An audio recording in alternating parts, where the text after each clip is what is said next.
The sharp nurses demanding higher pay are breaking their silence. It's a story you will only see on CW6. As we first reported, a federal mediator has been called to help the nurses in hospital reach a new contract deal. Their current contract ends September 30th.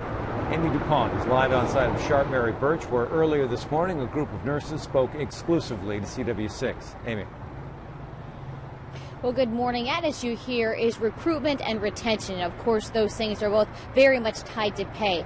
Nurses here at Sharp say they are paid about $8 to $15 less per hour than their counterparts at UCSD and Kaiser. And of course, when nurses come here, they get some experience, and then they're moving on to other hospitals, leaving the nurses here shorthanded and with less experienced nurses. And they say that affects patient care, and that is why they are asking Sharp to increase wages in this next contract. Jackie Young is a nurse here at Sharp. Something like 1,300 nurses have left Sharp over the last 3 years because they're going to your competitors. What is that like to see those experienced nurses walk away? It's very heartbreaking because at Sharp we are a family, and it's really hard to see your friends, coworkers leave, but we understand as well. However, I'm going to stay here 16 years with Sharp because I do like the philosophy of Sharp's model, Sharp experience, and I love to give my patients care. Negotiations will continue today with that federal mediator. What is the hospital not hearing from its nurses? What do you need them to know? Why is your reason for increased pay so important? I don't think that they're hearing that we're working short every day because we can't retain these nurses. They're making offers that aren't going to have nurses come to us. Like I said, we're working short every day.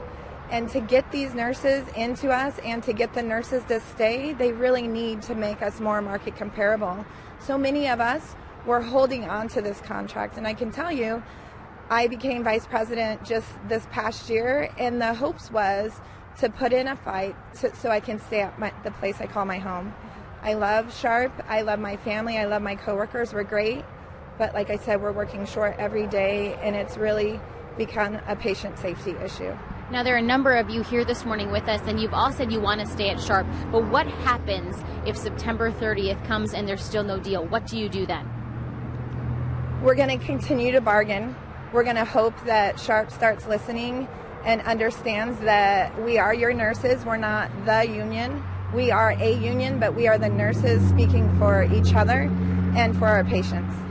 Thank you, Jackie, so much. Again, negotiations will continue this morning with that federal mediator. The nurses here are hoping to reach an agreement by September 30th. That's when the contract ends. They want to make sure that when that contract ends, care for their patients, whom all these ladies say they care about very much, will continue.